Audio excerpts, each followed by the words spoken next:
তো মেয়েদের ব্যাপারে শরীয়তের বিধান কি? মেয়েরা কোরআন শরীফ পড়বে নামাজে, পুরুষের মতো এশার সালাতে জোরে পড়তে পারবে না, ফজরের সালাতে জোরে তেলাওয়াত করতে পারবে না, মাগরিবের সালাতে জোরে তেলাওয়াত করতে পারবে না। কেন? মেয়েদের আওয়াজটাও পর্দার আওতাধীন। কথা বলেন না কেন?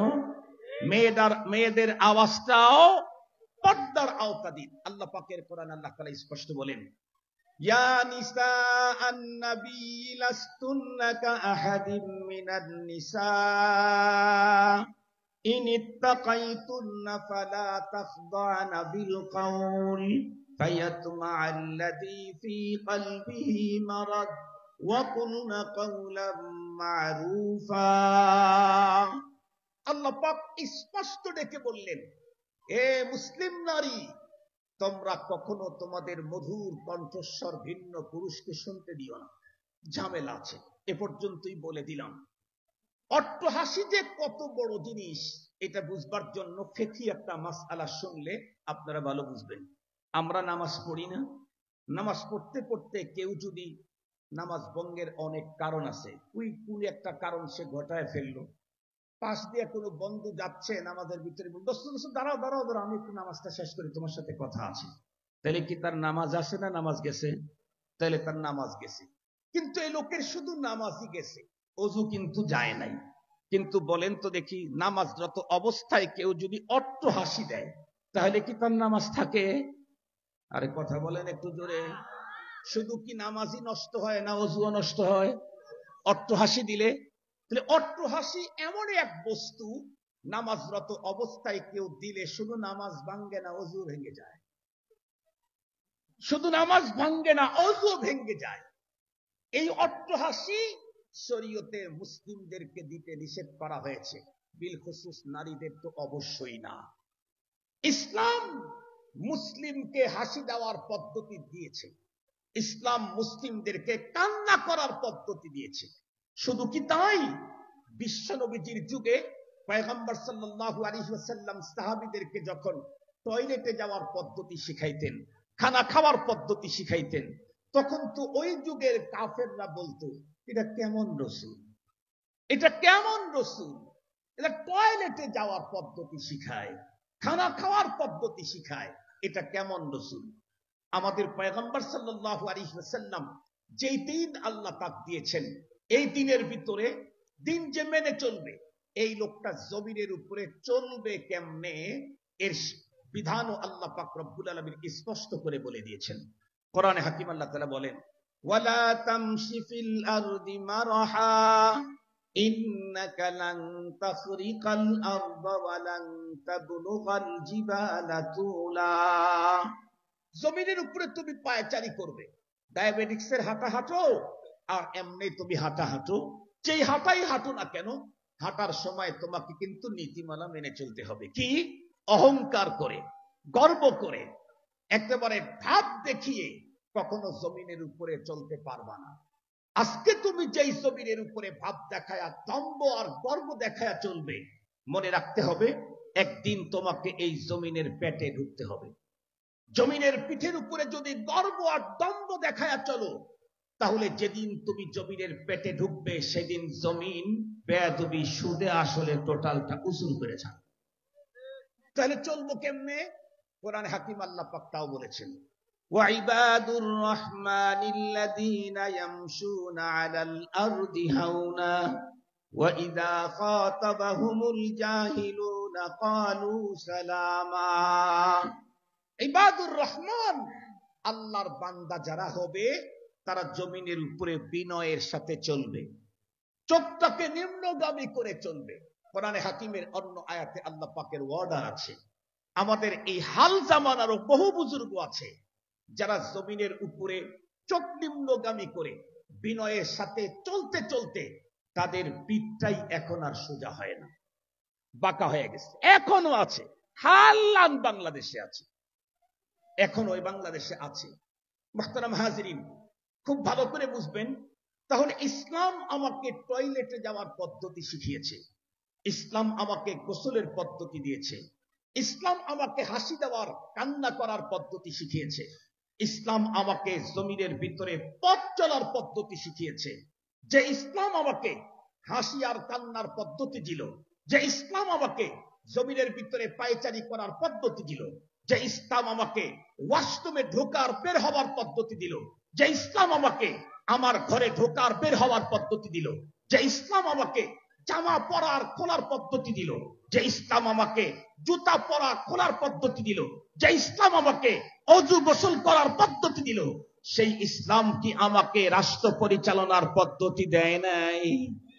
কথা বলেন না কেন? সেই ইসলাম কি আমাকে রাষ্ট্র পরিচালনা করার পদ্ধতি দেয় নাই? সেই ইসলাম কি আমাকে অর্থের নীতি দেয় নাই? সেই ইসলাম কি আমাকে সমাজের নীতি দেয় নাই? সেই ইসলাম কি আমাকে রাষ্ট্রের নীতি দেয় নাই? যে ইসলাম আমাকে কান্নার নীতি দিল, যে ইসলাম আমাকে হাসির নীতি দিল, যে ইসলাম আমাকে পথ চলার নীতি দিল, যে ইসলাম আমাকে ওয়াশরুমে ঢোকার নীতি দিল, সেই ইসলাম আমাকে সমাজের নীতি দিয়েছে, সেই ইসলাম আমাকে অর্থের নীতি দিয়েছে, সেই ইসলাম আমাকে রাষ্ট্রের নীতি দিয়েছে। সঙ্গত কারণেই কেউ যদি বলে আমি মুমিন, আমি মুসলিম, তাহলে তার জন্য সমাজনীতি হোক, অর্থনীতি হোক, রাষ্ট্রনীতি হোক, কোন জায়গাতে বাইরের কারো কাছ থেকে কোনো সভ্যতা ধার করার কোনো পারমিশন নাই, কোনো পারমিশন নাই। কেউ যদি বলে আমি মুমিন, তাহলে মসজিদে ঢুকতে যেমন ইসলামের নীতি মানতে হয়, রাষ্ট্র চালাইতেও তাকে ইসলামের নীতি মানতে হবে। কেউ যদি বলে আমি মুমিন, তাহলে রোজা রাখতে যেমন ইসলামের নীতি মেনে রোজা করতে হয়, তাহলে অর্থের ব্যাপারে ইসলামের নীতি তাকে ফলো করতে হবে। কেউ যদি বলে আমি মুমিন, তাহলে জানাজার নামাজে যেমন ইসলামের নীতি মেনে জানাজার নামাজ করতে হয়, সমাজ পরিচালনার ক্ষেত্রেও ইসলামের নীতি মেনে সমাজ পরিচালনা করতে হবে। এখন বলেন, আমার দেশের কেউ অথবা অনেকেই সবাই মিলে যদি বলতে থাকে ইসলামের সাথে, কোরআনের সাথে রাজনীতির কোনো সম্পর্ক নাই, তাহলে দুইটার যে কোনো একটা অবস্থা হবে। এক নম্বর, হয়তো উনি মুসলিম নন, তাই স্বীকার করতেছেন না। আর এক নম্বর, হয়তো উনি মুসলিম কিন্তু ইসলাম সম্পর্কে তার কোনো ধারণাই নাই। ইসলাম সম্পর্কে তার কোনো কি নাই? ধারণাই নাই। যেই লোকের কোরআন সম্পর্কে, ইসলাম সম্পর্কে, দ্বীন সম্পর্কে ধারণা থাকবে, সেই লোকের মুখ থেকে কখনো এ কথা বের হতে পারে না কোরআনের সাথে রাজনীতির কোনো সম্পর্ক নেই। ভালো করে মনে রাখবেন, ভালো করে মনে রাখবেন, এই পৃথিবীর কোনো একজন মানুষ পরপারে মুক্তি পেতে চাইলে তার জন্য একটা বিষয় হলো 100% এটা লাগবেই, কনফার্ম, সেটা হলো ঈমান। তার নাম কি? কথা বলেন। একজন মানুষ পরপারে যদি মুক্তি পেতে চায়, তাহলে তার জন্য ঈমান 100 কনফার্ম। এই ঈমান ছাড়া পরপারের জীবনের মুক্তির কোনো সিস্টেম নাই। ঈমানের সাথে সাথে যদি নেক আমল থাকে, তাহলে তো অনেক ভালো। নেক আমল বলতে কিছু নাই, কিন্তু ঈমান আছে, তাহলে এই লোকটা পরপারে মুক্তির ব্যবস্থা আছে, তার জন্য জান্নাত হবে। এখন মনে রাখবেন, ঈমান কি আর ইসলাম কি? ঈমান হলো কোরআনে পাকের বিসমিল্লাহর বা থেকে সূরা নাসের সিন পর্যন্ত টোটাল তার উপরে অবিচল আস্থা আর 100% বিশ্বাস স্থাপনের নাম হলো ঈমান। কি বললাম? কোরআন শরীফের বিসমিল্লাহর বা থেকে সূরা নাসের সিন মিনাল জিন্নাতি ওয়ান নাস পর্যন্ত টোটাল তার উপরে 100% অবিচল আস্থা আর বিশ্বাস স্থাপনের নাম হলো ঈমান। ইসলাম কি? বিসমিল্লাহর বা থেকে সূরা নাসের সিন পর্যন্ত যে বিধানাবলী দিয়েছেন, সেই বিধান বাস্তবায়ন করার নাম হলো ইসলাম। কথা কি বুঝাইতে পারছি আপনাদেরকে? ইসলাম আর ঈমান বুঝে আসছে কি? এবার আসেন, আমি নামাজের বিধানটাকে বিশ্বাস করি, আমার জন্য অবশ্য পালনীয়, কিন্তু আমি পালন করতেছি না। তার মানে আমার ইসলামে ঝামেলা আছে, ঈমান ঠিক আছে। কথা বলেন না কেন? এটা আল্লাহর অর্ডার, আমার মানা দরকার। আমি স্বীকার করতেছি আমি অপরাধ করে ফেলেছি। কিন্তু কেউ যদি নামাজকেই অস্বীকার করে, কথা বলেন না কেন? কেউ যদি নামাজকে অস্বীকার করে, তাহলে তার ঈমান চলে যাবে। আপনাদেরকে বিষয়টাকে আরো সহজ করার জন্য বলি, আমরা নামাজ পড়ি, নামাজ সহি হওয়ার জন্য বাহিরে ভিতরে ফরজ কয়টা? একটু জোরে বলেন না। একটা ফরজ আদায় করতে আরো 13টা ফরজ মানতে হয়। শুধু 13 ফরজ দিয়ে হয় না, আরো 14টা ওয়াজিব লাগাইতে হয়, তারপর একটা ফরজ সালাত আদায় হয়। কথা কি বুঝাইতে পারছি? এখন আসেন, এই 13 ফরজের ভিতরে গুরুত্বপূর্ণ একটা ফরজ হলো, যেই কাপড় পরে নামাজ পড়বো এই কাপড়টা নাপাক হতে হবে। পাক হইতে হবে। উল্টা বলছি কেন? আপনাদের তাওয়াজ্জুটা আমি দেখলাম, এই টেস্ট করলাম। তাহলে কাপড়টা পাক হতে হবে। এখন ধরেন আমাদের এই দেশে নাপাক আছে 12 আইটেমের। যেমন মানুষের পেশাব নাপাক, পায়খানা নাপাক, বমি মুখ ভরিয়া হলে সেটা নাপাক, পুজ নাপাক, ব্লাড নাপাক।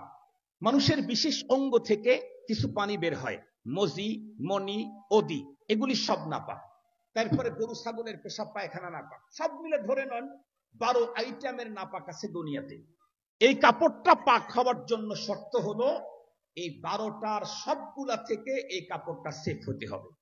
কি বলেন? 12টার 12টা থেকে এই কাপড়টা সেফ হতে হবে, তাহলে কাপড়টা পাক। কিন্তু জিজ্ঞেস করতে চাই, নাপাক হওয়ার জন্য কি 12টাই লাগতে হবে? 12 রকমের নাপাক লাগলে তারপরে নাপাক হবে। 6টা লাগতে হবে, 3টা লাগতে হবে। কয়টা? একটা লাগলেই নাপাক, পুরাটা নাপাক। এই কথাটা মনে রাখেন। এই কাপড় পবিত্র হওয়ার জন্য 12 আইটেমের নাপাকের সবগুলা থেকে কাপড়টাকে সেফ হতে হয়, তারপরে কাপড় পাক হয়। কিন্তু নাপাক হওয়ার জন্য সবগুলা লাগা লাগে না, একটা লাগলেই পুরাটা নাপাক হয়। একজন মামুন মানুষ মুমিন হতে চাইলে কোরআনের বিসমিল্লাহর বা থেকে সূরা নাসের সিন পর্যন্ত টোটাল তার উপরে অবিচল আস্থার বিশ্বাস স্থাপন করতে হয়, তারপরে মুমিন হয়। কাফের হওয়ার জন্য পুরা কোরআন অবিশ্বাস করা লাগে না, অর্ধেক কোরআন অবিশ্বাস করা লাগে না। কোরআনের একটা আয়াত, একটা শব্দ অস্বীকার করলেই আর ঈমান থাকে না। এখন বলুন, আল্লাহ বললেন আল-ইয়াউমা আকমালতু লাকুম দীনাকুম ওয়া আতমামতু আলাইকুম নি'মাতি ওয়া রাদিতু লাকুমুল ইসলাম দীনা। আজকের এই দিনে আমি তোমাদের জন্য ইসলামকে পরিপূর্ণ করে দিলাম। তোমার জীবনের এমন কোন অপশন ফাংশন নেই যেখানে ইসলাম তোমাকে স্পষ্ট নীতিমালা দেয় নাই। নীতিমালা দিতে দিতে আজকে আমি পূর্ণতায় পৌঁছিয়ে আমার হাবিবের উপরে মহান সেই ঘোষণাটা দিয়ে দিলাম। এখন যদি কোনো গবেষক, কোন তথ্যবিদ, কোন রাজনীতিবিদ, কোন বুদ্ধিজীবী, কোন সাহিত্যিক, কোন কবি, কোন পণ্ডিত বা তার বাবা যদি বলে কোরআনের সাথে রাজনীতির সাথে কোনো সম্পর্ক নাই, তার ব্যাপারে স্পষ্ট কথা, হয়তো উনি ধর্ম জানে না, না হয় সে ধর্ম মানে না। কথা বলেন না কেন? হয়তো সে ধর্মটা জানে না, যার কারণে বলে ফেলছে। আর যদি বলেন জানে, তাহলে বলবো সে, কথা বলেন না কেন, তাহলে বলবো সে মানে না। ধর্ম মানবে আর বলবে রাজনীতি নাই কোরআনে, বলবে সমাজনীতি নাই কোরআনে, বলবে অর্থনীতি কোরআনে নাই, তাহলে এই লোকটাকে মুমিন বলার মতো কোনো সুযোগ নাই। আমি বললেও আমারটা এমন, আপনি বললে আপনারটা এমন, এদেশের বড় যদি কেউ বলে তাও এমন, এ দুনিয়ার যদি বড় কেউ বলে তার জন্য, কথা বলেন না কেন, তার জন্য এমন। আল্লাহ পাক আমাদের সকলকে এই কথাটা হৃদয়ের ভিতরে ঢুকাবার তৌফিক দান করুক। এখনো আমাদের দেশের বহু মানুষ বলে কি, হুজুররা রাজনীতি করবে কেন? এটা বিশাল পীড়া জ্বালা। তারা মনে করে রাজনীতি আর ইসলাম একেবারে ভিন্ন জিনিস। যারা এই ধারণা করেন তাদের ইমানে ঝামেলা আছে। কথা বলেন, তাদের ইমানে। যারা মনে করে রাজনীতি করলে ধর্ম করতে পারে না, ধর্ম আর রাজনীতি এক জিনিস না, তাদের ইমানে ঝামেলা আছে।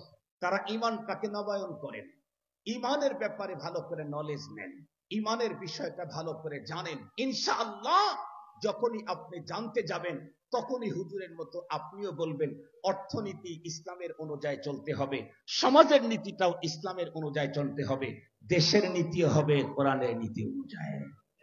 আল্লাহ পাক আমাদেরকে কথা বুঝা এর উপরে আমল করবার তৌফিক দান করুক।